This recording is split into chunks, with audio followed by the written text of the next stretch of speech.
Saí com a pessoa, nenhuma pergunta ele respondia. Chegamos no ambiente militar. Eles verificaram até se o botão da minha camisa tinha algum gravador. Entramos lá dentro do ambiente, entrei na sala dele, que eu percebi que era a sala dele, porque eu vi fotografia de uma família, né, possivelmente. Ele pegou o objeto, deixou no ar, o objeto ficou no ar. Dali a pouco eu estou olhando um objeto, de outro objeto, ele está no lugar, quando eu olho, está no outro. Eu falei, pode parar, me explica isso aí. Aí ele falou, você está no laboratório 50 anos na frente da humanidade. Eles pediram para te mostrar isso aqui. Eles pediram, ele falava eles. Eu entrei em laboratórios proibidos, por isso que eu vim embora, não quero saber, porque esses laboratórios estão explorando o ser humano. Eu não nasci para isso. Né?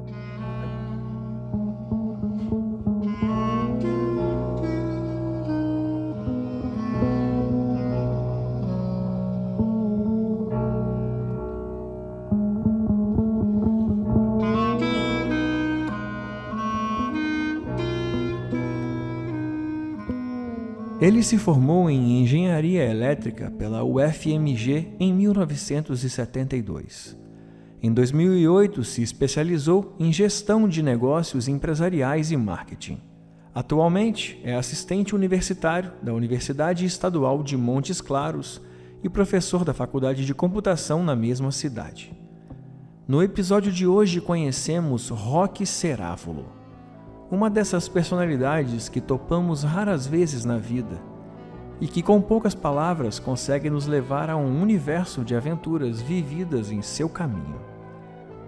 Eu sou Zero, seu anfitrião, e essa é a fita número 99 dos Relatos Flutuantes. Explicáveis ou não, relatos ufológicos surgem aos montes, a cada dia, hora e minuto. Quantos deles você conhece?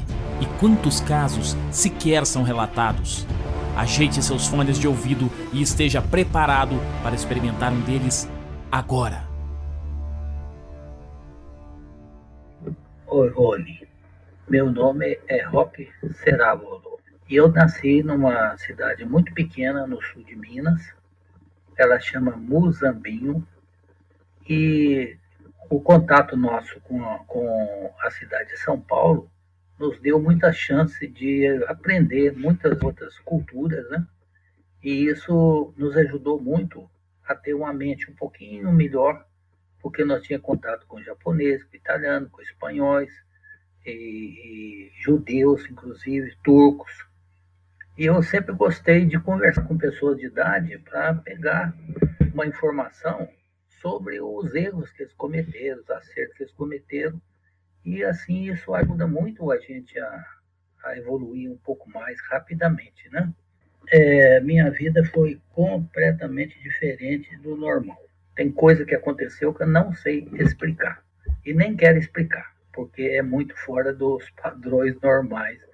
Porque eu nasci numa família também extremamente diferente.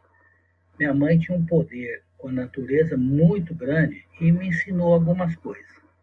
Eu vou contar uns casos e não falo isso muito com as pessoas, porque eu já sei que não é aceito. Né? Mas vou começar com um lá na minha infância. Eu via a minha mãe, meu pai era extremamente católico, eu sou de família italiana, meu avô veio da Itália, e com o tempo eu vi que a minha mãe tinha um poder muito maior que o normal. Ela conseguia curar pessoas, fez muita coisa e, a pedido do meu pai, ela teve que parar. E assim as coisas começaram na minha vida. Com 12 anos, aconteceu uma coisa que a minha mãe me ensinou a libertar a mente, porque ela via que eu tinha alguma coisa diferente. Ela conseguia, pela mediunidade dela, ver seres em volta de mim. Então ela falou, filho, você tem que aprender a libertar sua mente. E ensinou como é que eu faço, como é que eu fizesse aquilo. E eu fiz. E começou dali para frente a acontecer algumas coisas curiosas, né? A primeira eu vou contar para vocês que aconteceu na minha cidade, que era, a gente ia todos os dias nadar no rio e correr na linha de trem. a gente gostava muito de tentar participar da São Silvestre que tinha lá na minha cidade. E um dia os colegas não quiseram ir, que estava muito frio, e eu resolvi ir sozinho. Chegando lá, como estava muito frio, eu resolvi também não nadar. E não sei se você sabe, nós temos um poder no subconsciente muito grande quando a gente faz a mente da gente ficar o mais parado, o mais tranquila possível. Nós entramos no estado que eu aprendi no Japão, que eu fui muito no Oriente, e aprendi no Japão que chama estado alfa da mente. Então eu deitei numa pedra, porque estava frio, e fiquei me esquentando pelo sol. Quando de repente, naquele estado assim de dormência, né, de quase dormindo, eu vi uma fila de pessoas vestindo roupas completamente fora dessa época nossa. E parecia que eram seres que tinham mais de 2 metros de altura. E muito bonito, todos eles. Uma fila enorme de pessoas. Quando eu olhei aquilo assim, naquele estado, né, estava quase dormindo, sonolência, eu vi que aquela fila entrou numa pedra, como se existisse uma porta na pedra. E entraram normalmente na pedra. Desapareceu. Eu acordei no estado de vigília normal, né, que eu sei que a mente vibra, e aquilo ficou, não importei. Anos depois, eu vejo, né, porque eu pesquiso tudo, eu tenho a mente mais livre possível, eu aceito tudo como hipótese. Eu vi que existe um grupo de intraterrestre no sul de Minas. Talvez aquilo lá fosse uma das portas desse grupo de que entrou lá dentro. Né? Ficou nisso, eu não importei, não dou importância a essas coisas, e ficou. Aí o que aconteceu? Eu comecei a fazer projetos de eletrônica, eu fiz um projeto de um amplificador de som. Eu tinha 12 anos. Eu nunca li um livro de eletrônica e nunca tive professor, porque na época não existia. Eu já comecei a desenhar um circuito eletrônico, o diagrama, né, de um amplificador. Meu pai comprou as peças e fizemos assim. Depois, uma emissora, que não foi eu que montei, mas nós divertimos com essa emissora. E vocês conhecem uma pessoa que nasceu nessa emissora, nasceu muito mais. Mas o Milton Neves, famoso aí no Brasil todo, ele inclusive fala muito da minha cidade, ele nasceu lá e ele fala: bendito momento que aqueles meninos me colocaram o microfone na minha mão. Ele tinha lá talvez uns 15 anos, a gente também, e a gente colocou essa emissora no ar, que ela existe até hoje lá. Lógico que modernizou tudo, modificou tudo, e com isso eu consegui ter uma facilidade muito grande em física e matemática, eu sempre gostei. E acabei indo para Belo Horizonte. Passei num colégio universitário, que era um colégio excelente, eu era sempre o primeiro aluno, gostava demais. Passei na engenharia, queria estudar no ITA, mas eu não tive desenho geométrico, e não passei nessa prova. Passei em todas as outras. Mas aí eu estudei, eu fiquei em Belo Horizonte. As pessoas me adoravam, porque eu sabia eletrônica com muita facilidade. Eu comecei a dar aula, tive 4 empregos durante o período todo que eu estudei. E quando eu saí da escola de engenharia, eu tinha 17 empregos para escolher. Não escolhi nenhum. Fui para São Paulo, fui entrevistar, vi o RH da GE, General Electric, e fui entrevistar. Em 20 minutos já estava empregado. 2 semanas depois me mandaram para os Estados Unidos, porque eles nunca tinham visto um recém-formado dar resultado. Eu já cheguei lá, resolvi um problema deles grande, que estava pagando uma multa violenta por dia, valor de hoje que eu calculei, R$470 mil por dia de multa para a rede ferroviária federal, que tinha 18 locomotivas paradas que não tinha.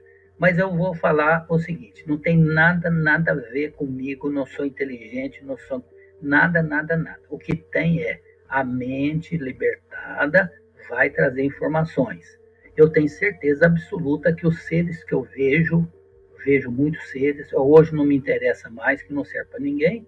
Eu tenho certeza que são seres que o pessoal chama aí, né, de aliens, alienígenas, extraterrestres, qualquer coisa desse tipo. Para mim não importa. Eles aparecem, eu fico olhando, eles ficam olhando para mim, não tem diálogo, que eu não sei como comunica, e fica por isso mesmo. Mas vou contar outro caso bem interessante.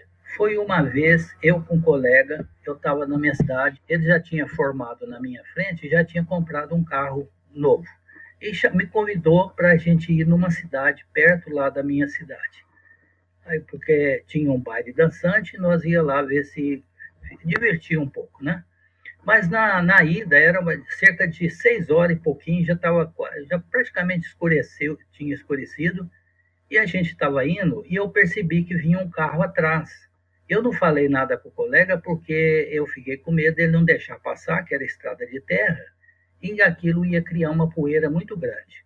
Mas quando eu olho, eu vi que não era um carro, era uma esfera extremamente grande. Falei para o meu amigo, para o carro, tem alguma coisa aqui atrás. Aí parou o carro na estrada em cima, descemos, vimos que tinha uma esfera e nós sempre fomos muito curiosos, descemos pelo pasto um pouco inclinado, descemos em direção à esfera para saber o que era aquilo, uma esfera enorme, tipo assim uns 3 metros de diâmetro, um azul claro, maravilhoso. Já tinha escurecido e a gente percebeu que ela estava em cima de uma lagoa, porque a luz dela, mesmo sendo fraca, iluminava a água. De repente, a esfera saiu numa velocidade razoável, ela subiu um pouco, depois subiu numa velocidade muito grande e desapareceu. Nós sujamos a roupa toda e nós íamos num baile lá dançante, né, com as menininhas lá, não poderia ir com aquela roupa. Aí começamos a limpar a roupa da gente, subimos, entramos no carro e fomos lá para essa cidade, que é bem perto da minha cidade, talvez uns 20 e poucos quilômetros, né? Quando nós chegamos nessa cidade, o local estava fechado. E o meu amigo tinha certeza, é aqui, é esse bar aqui, olha lá, está escrito lá. E nós perdemos, então, a hora e fomos andar na cidade. Quando nós olhamos o relógio da matriz, estava marcando quase 2 horas. E nós vimos que o relógio estava funcionando. Quando nós fomos ver, era realmente 2 horas da madrugada. Mas para nós, tinha passado apenas alguns minutos. A partir daquilo, só depois de muito tempo, eu percebi que eu tinha um ponto nas costas que coçava muito. E percebi que o meu pai também tinha. E um dia minha mãe falou, olha, isso aqui apareceu uma vez que nós vimos uma esfera. Quando nós estávamos vindo, meu pai gostava muito de pescar e levava a minha mãe. E nós vimos essa esfera. A partir desse momento começou a aparecer essa coceira. Recentemente, com o tempo, eu fui estudando, porque a minha vida foi estudar. Eu aprendi tanto que as empresas me pagavam para ir para o mundo inteiro. Então, eu fui para o Japão, fui estudar e trabalhar, fui para Singapura, fui para a Itália, fui para os Estados Unidos muitas vezes, e vi que conhecimento as empresas pagavam. E vi que na parte social eu sou extremamente rejeitado. Falei, não tem problema não. E lendo, eu vi sobre a implantação de chips. E eu fabriquei chip, eu fui pioneiro no Brasil em fabricar chip. Tivemos 2 fábricas de pegar o silício do nosso solo e transformar tudo que você pensar em eletrônica. E quando eu li uma vez que podia eliminar o efeito do chip com ímã. Eu tenho aqui na minha casa, eu gosto de brincar com essas coisas, eu tenho ímã. Eu passei o ímã e imediatamente a coceira desapareceu. Nunca mais eu vi. Recentemente, tipo uns 3 anos atrás, eu estava num sítio, uns amigos, até o rapaz faleceu, eu queria até fazer terapia prânica nele para ver se eu tirava a doença dele, mas eles não aceitam essas coisas que eu aprendi lá no Oriente. E quando eu estava saindo, eu vi essa esfera outra vez. E quando eu parei, era na roça, né, na serra aqui, o cachorro do vizinho ali, onde eu parei, era noite, mais de meia-noite, começou a latir. Eu falei, deixa para lá, não vejo não. Quando eu cheguei aqui em casa, no outro dia, me apareceu um ser quase tocando no teto. Um ser não tinha cabelos, a boca muito pequena, o nariz muito fino, branco, bem clarinho mesmo, e pelo que eu vi, vamos chamar o sexo feminino, né? Porque era muito bonito, com os olhos azuis, e apareceu, olhou para mim, isso no outro dia que eu vi essa esfera, né? Aqui. Essa esfera eu não voltei para ver. deixei porque eu fiquei com medo do vizinho achar que era ladrão, né, e dar algum tiro, alguma coisa em mim. Eu fui para a estrada de asfalto e depois falei, vamos embora. E esse ser olhou para mim e sorriu e desapareceu aqui na minha casa. Há muitos anos que eu vejo, quando eu fui, eu tive uma depressão porque as indústrias que nós montamos, os governos deram um jeito de fechar, porque nós concorremos direto com os Estados Unidos. A gente exportava 92% de todos os chips que nós fazíamos para os Estados Unidos. E pediu para o governo, aqui tem uma chamada corrupção, e fechou a gente. Então eu peguei uma depressão muito grande. Desisti de tudo, da coisa, e uma depressão veio, e na depressão eu comecei a ver seres que eu nunca imaginava. Eu assustava muito na minha casa, minha esposa até achava estranho aquilo. O que você viu? Ué, no meu quarto está cheio de seres, né? Pessoas, né? Mas são seres muito, muito, muito feios, né? As coisas horrorosas. Uma noite, que era de sábado a domingo, um ser daquele pequeno pulou em mim. E eu assustei muito. Quando a gente assusta, que você entra no estado normal que a gente tem, né, de coisa, desaparece. No outro dia eu vi que tinha mordido no meu braço. Aí eu fiquei desesperado. Falei, olha, está acontecendo alguma coisa que eu não consigo entender. Aí passei aí em centro espírita para ver se eu conseguia uma resposta daquilo, né? E lá no centro espírita, eu não sigo religião, eu não quero ter crença, né? Mas eu gostei muito eles me ajudaram muito a entender a depressão, que é uma coisa que eu criei tudo, né? E aí eu pensei, eu vou usar a depressão para entrar em contato com esses seres, porque eles estão aparecendo comigo aqui, são feios, eles estão colocando essas coisas comigo. E foi exatamente isso que aconteceu. Eu desafiei esses seres e o que aconteceu? Eles me levaram para o mundo deles. Meu Deus, eu fiquei 3 horas e meia agonizando. Hoje, talvez o Espiritismo chama isso de umbral, né? Então, eu fico hoje feliz da vida que eu fiz essas viagens, né? Viajei por esses mundos que, não sei, um mundo externo, um mundo invisível. Para mim, existe muito maior coisas invisíveis, porque a visão da gente e a audição é muito pequena. A matéria é reduzida demais, a realidade é muito reduzida. Então, para mim, eu admito a hipótese real que existe outros mundos, né? Inclusive paralelos, sei lá, não importa o nome. Importa que essas coisas devem realmente existir. Nós somos muito pequenos, nós somos na terceira dimensão ainda e fica brincando, acredita. A palavra acreditar eu não tenho na minha vida, porque não precisa acreditar em nada, né? E eu sei que aconteceu comigo quando a minha mãe falou para libertar a mente. Ela falou, deixa sua mente bem parada, a hora que ela estiver quieta, dá uma ordem para sua mente, libertando ela. Fala para ela, mente, você está libertada, você pertence ao universo, não fica preso aqui. Dali para frente, eu comecei a fazer o que eles chamam de escrita automática. No espiritismo, eles chamam de psicografia. No pessoal místico, chama de canalização. Eu chamo de escrita automática. Com 12 anos, eu comecei a fazer projeto de amplificador com eletrônica, sem saber eletrônica.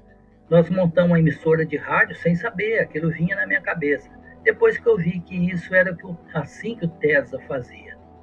Eu tenho insônia e desafio os médicos, eles falam que a gente tem que dormir 8 horas, eu durmo só 1 hora por dia. E desafio os médicos, olha, eu estou vivo aqui, estou com saúde, estou com tudo, não tem esse bobagem não, né? Então eu usava a insônia para resolver problema.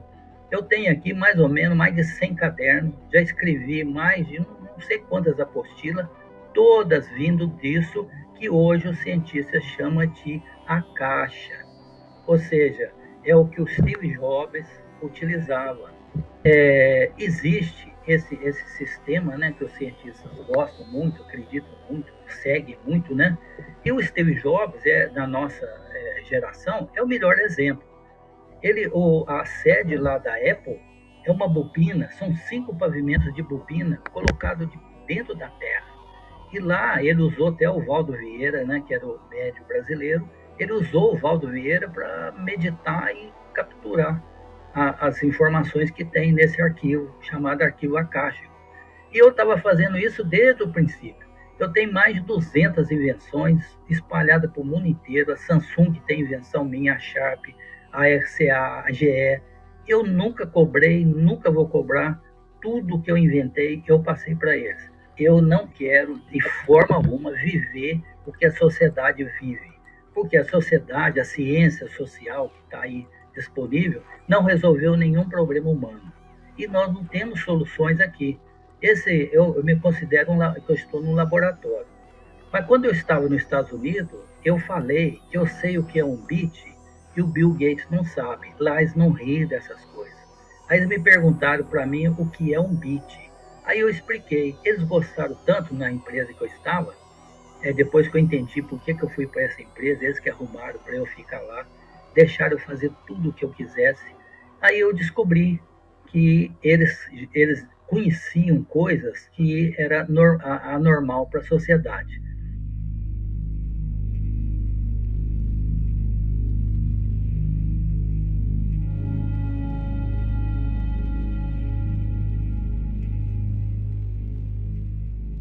Eu comecei então um projeto junto com eles de fazer um computador quântico com apenas um transistor. Eu saí em muitas revistas brasileiras, revista Veja, várias vezes, porque nós conseguimos fazer o chip brasileiro. Pegar o silício aqui na região que tem silício e fazer a difusão completa, é um ciclo complexo para valer. Fizemos o chip. Tivemos que parar, porque os governos deram um jeito de fechar a fábrica aqui e fechar lá.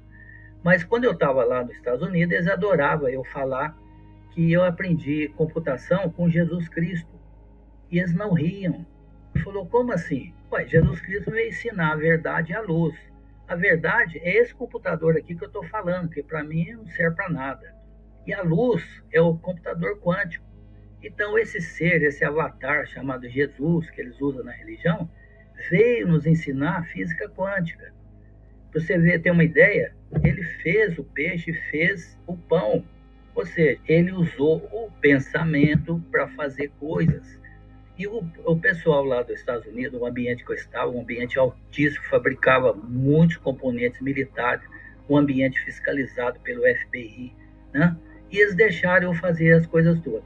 Lá nos Estados Unidos, quando eu falei que eu sei que é um bit, e expliquei para eles a minha opinião, nasceu um projeto fabuloso. E eles achavam interessante que no primeiro dia já queria fazer uma patente de uma invenção que nós tivemos, que eu tive junto com um colega químico.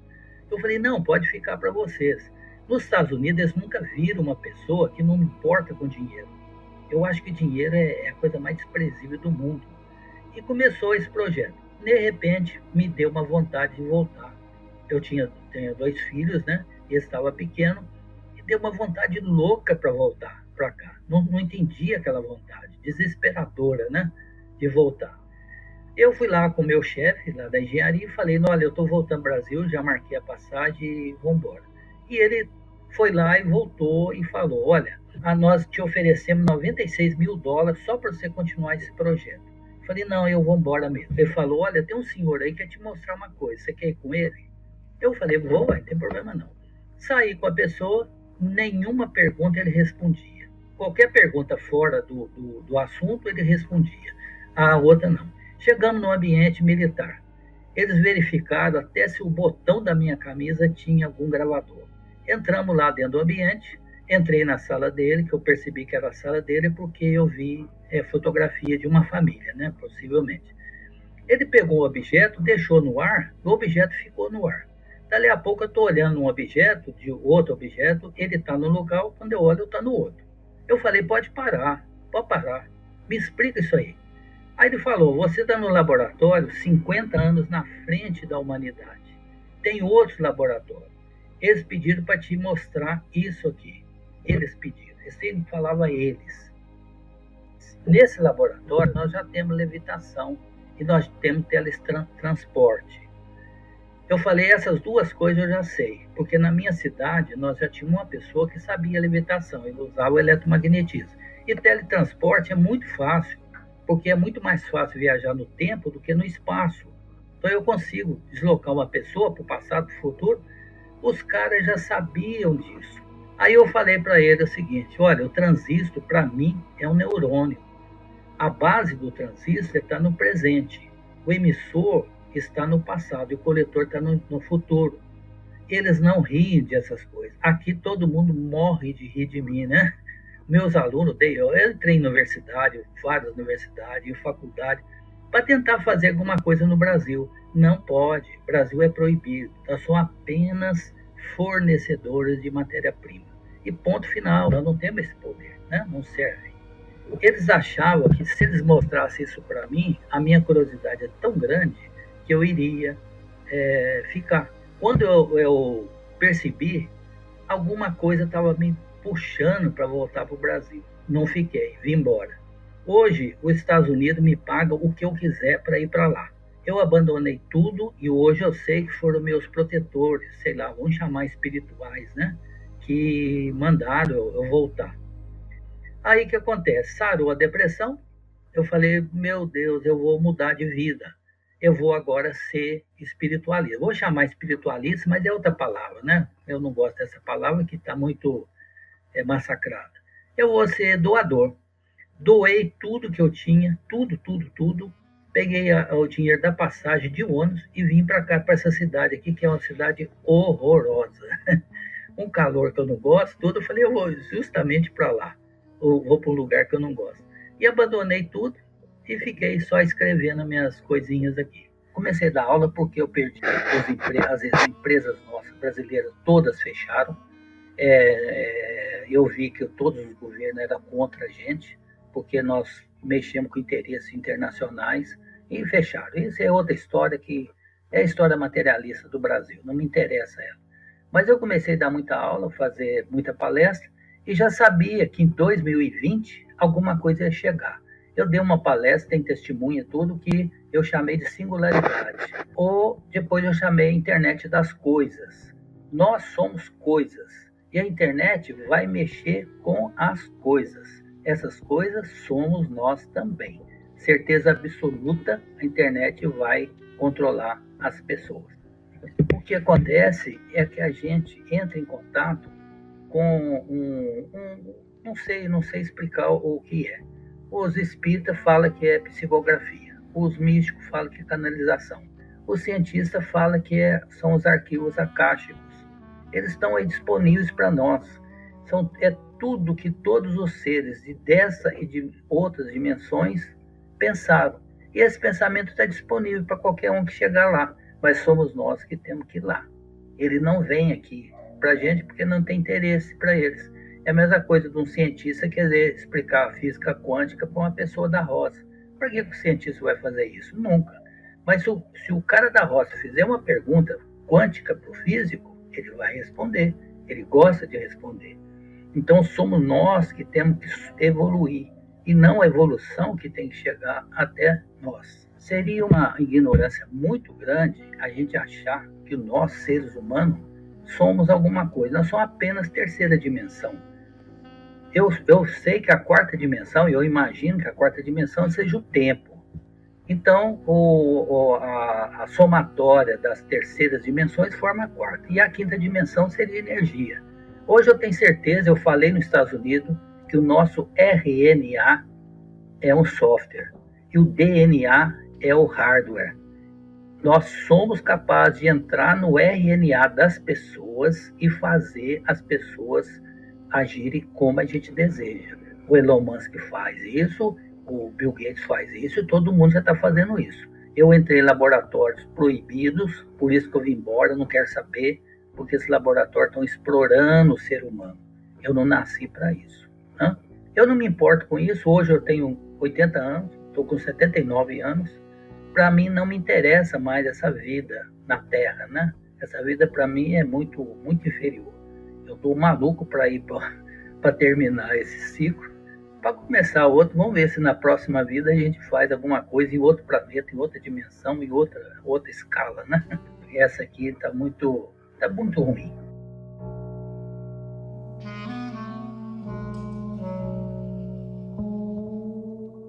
Minhas considerações finais então um conselho que eu utilizei e vi que modifica por completo a vida da gente, que é eliminar a palavra acreditar de nossa vida.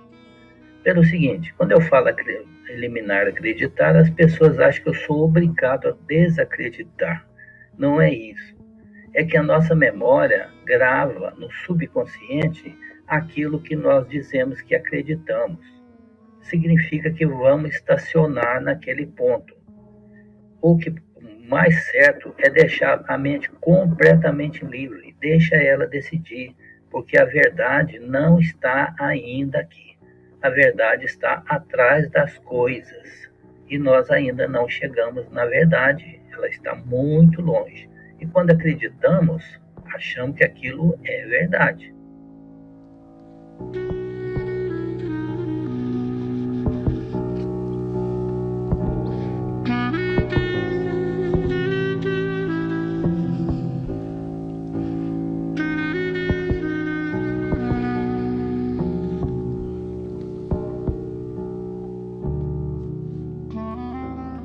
O Sr. Roque Cerávolo nos enviou o seu relato através do WhatsApp. E se você também tem algo a nos contar, então anote o nosso número, que é o 28999834185. E saiba que aqui nós não julgamos nem analisamos os relatos. O podcast Relatos Flutuantes é um projeto colaborativo. E para que esse programa perdure, é preciso que mais relatos cheguem até nós.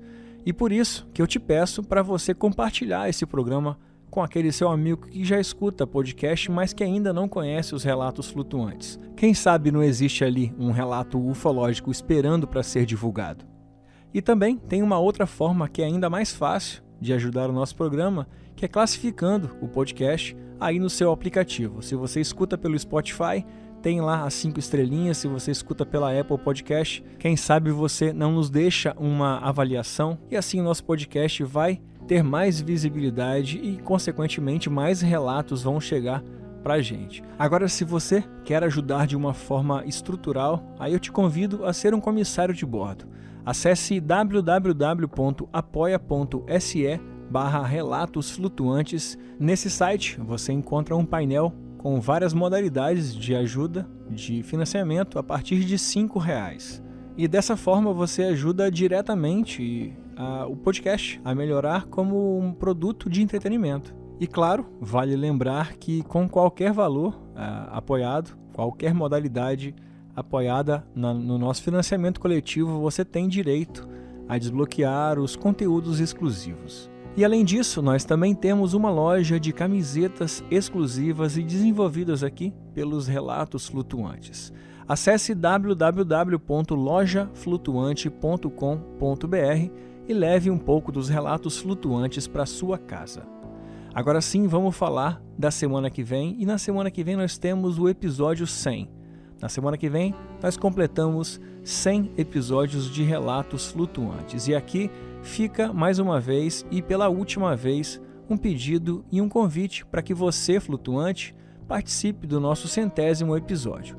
Como que você pode fazer isso? Pelo mesmo WhatsApp que eu anunciei há minutos atrás, você nos manda um áudio falando o seu nome, a cidade de onde você fala e qual é o seu episódio favorito. Escolhe um, fala um pouquinho dele se você quiser. Se não quiser falar seu nome também, se quiser só falar qual é o seu episódio favorito, manda pra gente e nós vamos montar um grande quebra-cabeça falando um pouco de tudo que aconteceu desde o primeiro episódio até aqui. Então, vamos fazer o seguinte: você conhece mais alguém que escuta os Relatos Flutuantes? Combina com ele, fecha todo mundo, fecha um grupinho, manda um áudio em galera, manda um áudio em turma, ou combina com seu amigo, vamos mandar junto o áudio pra cá, manda pra mim, pros Relatos Flutuantes, e vamos fazer um grande episódio comemorativo. Ok? Então até semana que vem, aperte bem o cinto e não se esqueça, nós somos uma nave.